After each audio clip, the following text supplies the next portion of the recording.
Hey guys, in this video, I'm going to show you how to EQ your toms and get them sounding great every single time. So check this out. This is our raw tom sound. And now processed. Now let's hear it in context of the mix.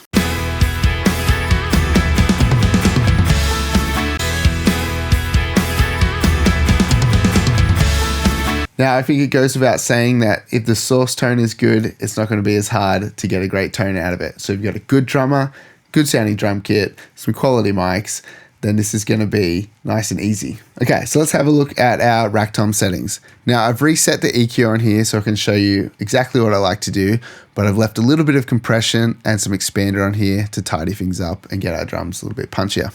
So the first thing we're going to do is boost some high end to add some excitement and clarity to our tom sound. So we're going to start with a high shelf at 8K. This is 99% of the time going to bring out some nice stick attack and clarity to your drum sound.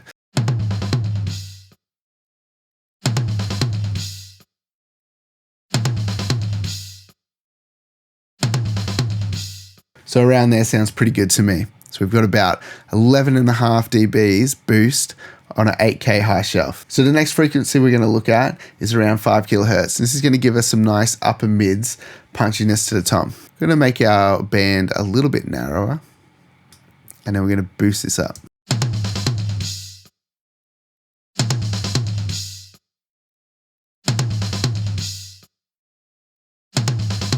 And around there sounds pretty good to me, just adding some nice aggression and attack to those upper mids. Now, the next thing we're going to do is cut some mud out of our toms. Sometimes this is actually the first place I like to start on toms. It's just grabbing a narrow band at around 330 hertz and then just bringing this down, getting rid of the dirt.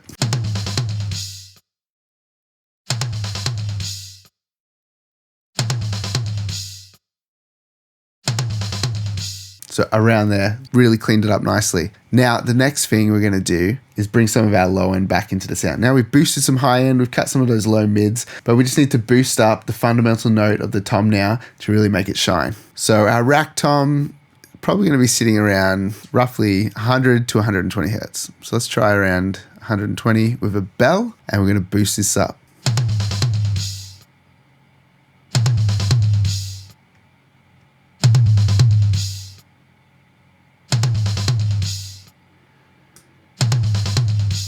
Around there sounds pretty good to me. Just bringing that low end back in, and now we've got a nice deep rich low end with a nice stick attack bright top end. Let's have a listen to before and after. It's night and day. The process sounds way better. Listen to how muddy those toms are. Awesome. And you know, that's good mic pre's, good drums, using Sennheiser MD421s, and that's still the kind of sound that you pull off a raw drum kit. It's kind of dark, mid-rangey, and you have to scoop it out to get that bright, punchy rock tom sound that we all love to hear. And if you want to clean up your rack tom a little bit more, you could do a high pass filter. Generally, I'd go to somewhere around like 60 hertz, maybe 70, depending how much you want to tighten up that low end. Okay, same deal with the floor tom. We've got a little bit of compression on here, a little bit of expander just to tighten things up. And then I'm going to show you the EQ moves to get this sounding great.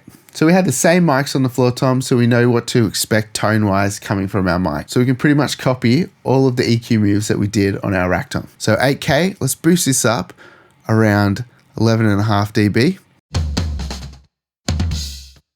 Sounds pretty good. And then at 5K, let's boost up around 4 or 5 dBs here.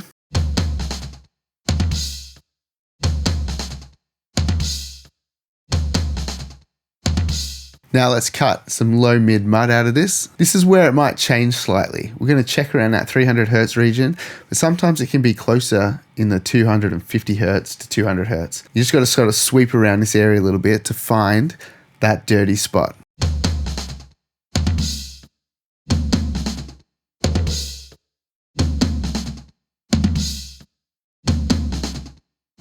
So I think we're more around 300 hertz rather than 330 hertz. So let's pull this down, see how this sounds.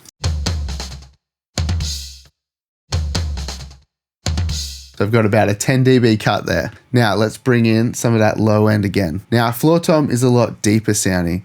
So I'm going to try around 70 Hertz to 80 Hertz. Let's just go in between 75 Hertz with a bell. Let's boost this up and see if we get our floor tom thumping.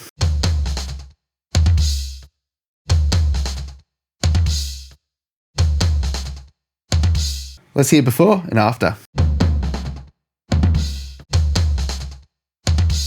Crazy, night and day again. And it's that easy, guys, to get a great tom sound. Those EQ moves and those frequencies, 99% of the time, are going to deliver the goods. You may have to sweep the frequencies slightly, depending on the tuning of the tom, to find those sweet spots, but it's going to be pretty much in that ballpark. Now, if you're worried about bleed on the toms, you could always chuck something like FabFilter's Pro MB after the channel strip, which is what I've got here. And I'm doing a bit of bleed suppression, so check this out.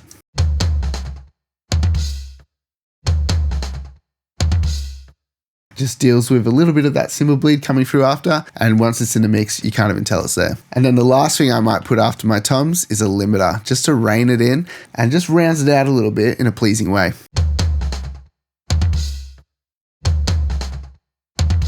And it levels out your toms a bit more evenly across the mix. So let's check this out in the context of the mix.